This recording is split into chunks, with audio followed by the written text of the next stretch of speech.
تتبعوا خطوات، اور ایک جگہ نہیں ہے، متعدد جگہ اللہ کہہ رہا ہے شیطان کے نقش قدم پہ نہیں چلو، شیطان کے نقش قدم پہ نہیں چلو۔ مطلب یہ ہے کہ جو کام شیطان نے کیا وہ تم نے نہیں کرنا۔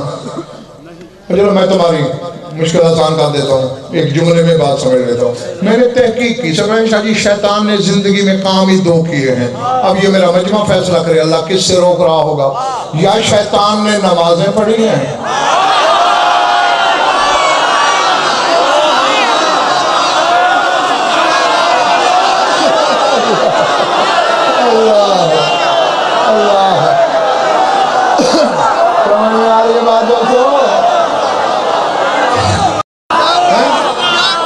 بولو کیا تمہارا ضمیر یہ مانتا ہے کہ اللہ نماز سے روک رہا ہوگا؟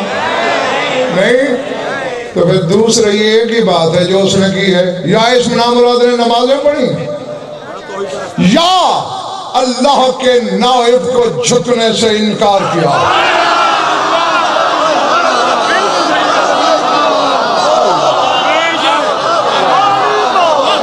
سمجھ آ رہی حلالیوں؟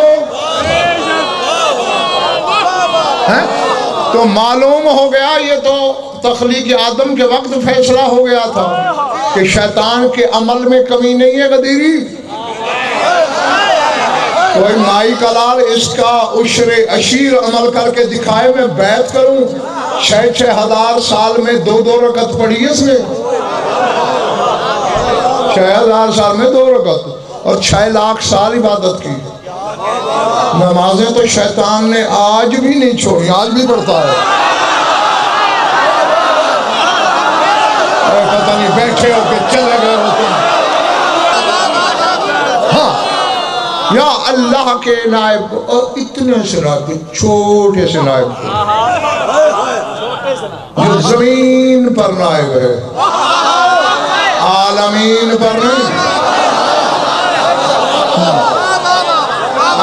عالمین کا نائب شاہد نجف ہے، زمین کا نائب ہے۔ اور ہاں سرگن شاہ جی انتخاب یہ بھی بتاتا چلو تمہارے سامعین کو، ایک مغالطہ ہے اور عوام کو نہیں، مدعیان علم کو، کہ انکار آدم کے سجدے کو بنیاد بنا کے اللہ نے اسے بزم ملکوت سے نکالا کیونکہ یہ آدم کا دشمن تھا۔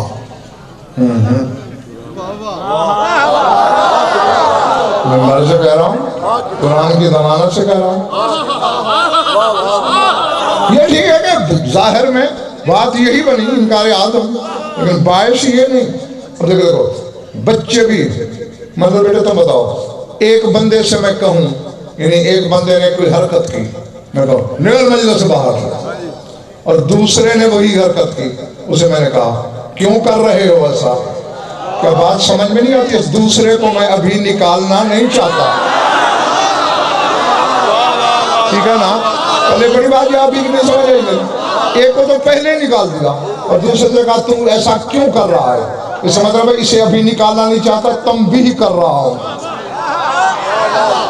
تو اگر انکار آدم کو بنیاد بنانا ہوتا تو جیسے ہی اس نے سجدہ نہیں کیا تھا اللہ فوراً کہتا چلے پھٹ۔ اللہ نے تو اس سے باقاعدہ مناظرہ کیا ہے، بحث کی ہے، بحث دلیل ہے اس امر کی کہ توبہ کا دروازہ بند نہیں تھا، توبہ کی گنجائش تھی، ورنہ بحث کیوں کرتا؟ اور بحث کے بھی اقسام، سورہ 7 پڑھ لینا، یا ابلیس ما منعک ان تسجد لما خلقت بیدی، اس کا سجدہ نہیں کیا جسے میں نے دونوں ہاتھوں سے بنایا۔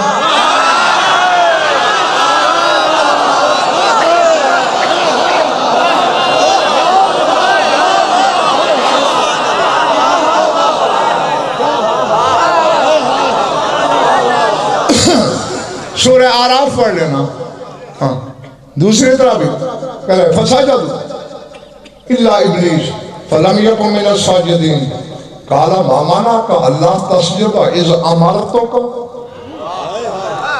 کہتے سب نے سجدہ کیا مگر ابلیس نے نہیں کیا۔ ذرا جاگنا یہاں لکھ لینا، آیت کہہ رہی ہے اللہ کہہ رہے نہیں کیا اس نے سجدہ، فلم یکن من الساجدین کیونکہ وہ ساجدین میں سے نہیں تھا۔ یار میں کہہ گیا ہوں اور اللہ جانے تو پی گیا ہے. اور جو 6 لاکھ سال سے سجدے کر رہا ہے اللہ کہہ رہا ہے ساجدین میں سے نہیں تھا. معلوم ہوا اللہ ساجد کہتا ہی اسی کو ہے جو اللہ کے نائب کو جھکتا ہے. اللہ ٹھیک ہے نا. ورنہ اللہ کہتا لم یکن مع ساجدین، وہ ساجدین کے ساتھ نہ ہوا. نہیں، لم یکن من الساجدین، وہ ساجدین میں سے تھا ہی نہیں. وہ 6 لاکھ سال اللہ کو سجدہ کرتا رہا. اللہ کہتا ہے ساجدین میں سے نہیں ہے. جو زمین کے نائب کو سجدہ نہ کرے 6 لاکھ اللہ کو کرے، اللہ کہتے ہیں ساجد نہیں ہے. تو عالمین کے نائب کو نماز سے نکالے پھر عابد کہلائے گا.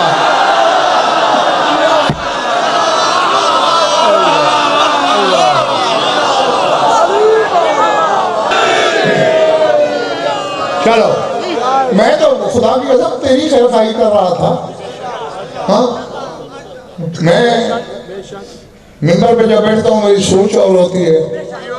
میں نے تو اپنے مالک کے نمک کو دیکھنا ہوتا ہے جو میری ہر رگ میں اترا ہوا ہے، اسی کو حلال کرنے کی کوشش کرتا ہوں. میں تو تمہیں شیطان کے چکر سے بتانا چاہتا ہوں، چونکہ مولوی نے جو تجھے چکر دے رکھا ہے وہ اور ہے.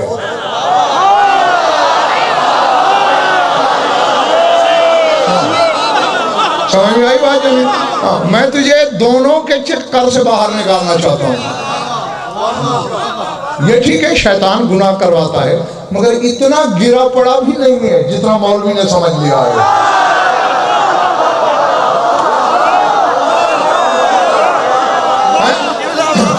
جو نامراد اللہ کے سامنے اکڑا رہا ہے وہ اتنا بے معیار ہو گیا ہے جھنگ والوں کہ کسی سے کہے گا ڈربے سے مرغی چرا لے، کھیت سے گاجر مولی اکھاڑ لے. یہ معیار نہیں ہے اس کا، یہ کام تو خود کرتا ہے. یہ شیطان نہیں کرواتا. یہ کیا بات ہوئی؟ چھوٹے چھوٹے گناہ کرائے گا شیطان. چلو چلو جو شیعہ بیٹھے ہو اپنی پسند کے عالم سے کل پوچھ کے آنا، جو برادران اہل سنت ہے وہ بھی اپنی مرضی کے عالم سے کل پوچھ کے آنا کہ کیا 73 فرقے کی کتابوں میں یہ حدیث رسول ہے یا نہیں کہ جب ماہ رمضان آتا ہے ان الشیاطین فیہ مغلقۃ، سب شیطان قید ہو جاتے ہیں. تو پھر ماہ رمضان میں قتل کیوں ہوتے ہیں، چوریاں کیوں ہوتی ہیں، شرابیں کیوں پی جاتی ہیں، جوا کیوں ہوتا ہے؟ شیطان تو بندھے پڑے ہیں.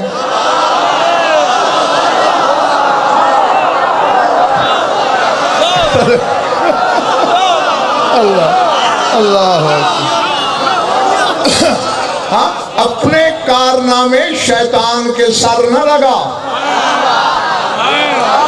ہاں یہ کیا چلو دوسرے لوگ سے تجربہ کرنا. ایسے ہی کل کسی عالم کے پاس چلے جانا کہ بلا ہمارے شہر میں یا ہماری بستی میں یا ہمارے گاؤں میں یا ہمارے محلے میں ایک بندہ ہے 80-90 سال عمر ہے اس کی، ساری زندگی کوئی گناہ اس نے چھوڑا نہیں، ہر گناہ کیا ہے، اب پچھتاتا ہے، روتا ہے. مولانا گردن بھی ہلائیں گے، کوئی بات نہیں کل میرے پاس لے آنا، توبہ کا صیغہ پڑھا دوں گا، اللہ غفور الرحیم ہے.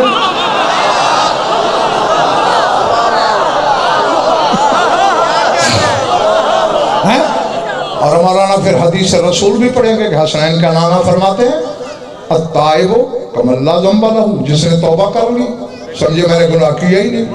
تو تیرا کیا خیال ہے شیطان اتنا بے معیار ہو گیا ہے وہ گناہ کروائے گا جو مولوی کے سامنے توبہ کرنے سے بخشے جائے؟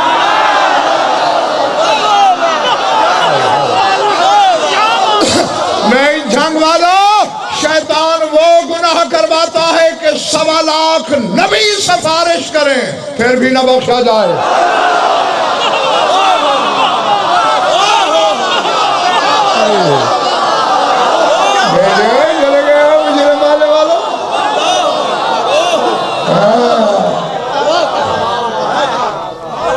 اور وہی میں تمہیں بتانے لگا تھا تو میں سستی میں اپنا نقصان کر رہے تھے. ہاں بحث کرتا رہا پھر بس اللہ سے لیکن یہ اکڑا رہا. اب اللہ نے امتحان علی سے کہا فخرج منہا فإنک رجیم، نکل تو رجیم ہے. اللہ نے کہا چل نکل نکل نکل نکل فإنک رجیم، پتھر لگیں گے تجھے. اب بھی خضر خان غلام باس موقع تھا اس کے لیے، پھر ابھی بھی موقع تھا. ٹھہرو جو پڑھتے رہے ہو اسکولوں میں کالجز میں، استاد ناراض ہو کے کہہ نہیں دیتا گیٹ لاسٹ. بندہ چل پڑے اور دروازے پہ جا کے سر ایکسکیوز می معافی چاہتا ہوں لگت سا آ جا. ہوتا ہے پتہ نہیں یار میں کیا کہہ رہا ہوں تو کیا سمجھ رہا ہے. میرے ساتھ طالب علم کے زمانے میں کئی دفعہ ایسا ہوا ہے، سوری کر لی، سر نے کہا واپس آؤ. تو یہ نامراد بھی اگر وہاں بھی معافی مانگ لیتا مل جاتی. اب یہاں اس کو بدبختی زور کر رہی ہے. اب کھولنے لگا ہوں کہ یہ گناہ کون سا کرواتا ہے. یہ کہتا ہے اچھا فب عزت کا لأغوینہم اجمعین، تیری عزت کی قسم اس آدم کی پوری اولاد کا بیڑا غرق کروں گا، گناہ کرواؤں گا. اللہ کہتے ہیں چلے کرا گناہ میں معاف کر دوں گا. کیا کرے گا؟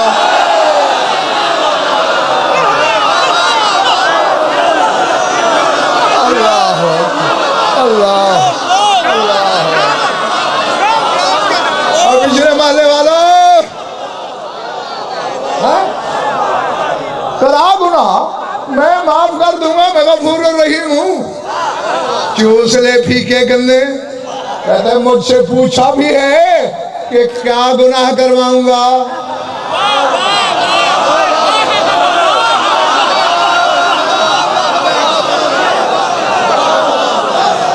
بس سمجھ گئی ہے میری بات. مجھ سے پوچھا بھی ہے کیا کرواؤں گا. میں چوریاں نہیں کرواؤں گا، نشے نہیں کرواؤں گا، مرغیاں نہیں چرواؤں گا، کھیت سے گنے نہیں توڑواؤں گا. اب فرشتے بھی چوکن نہ ہوئے. اور ان کا اچھا ذرا کھل کے بتا کیا کروائے گا تو. پڑھ سورہ راؤ.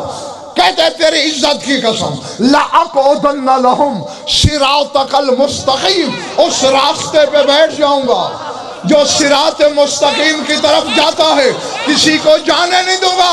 اللہ نے کہا فرشتوں یہ آدم کا دشمن نہیں، صراط مستقیم علی ہے، یہ علی کا دشمن ہے.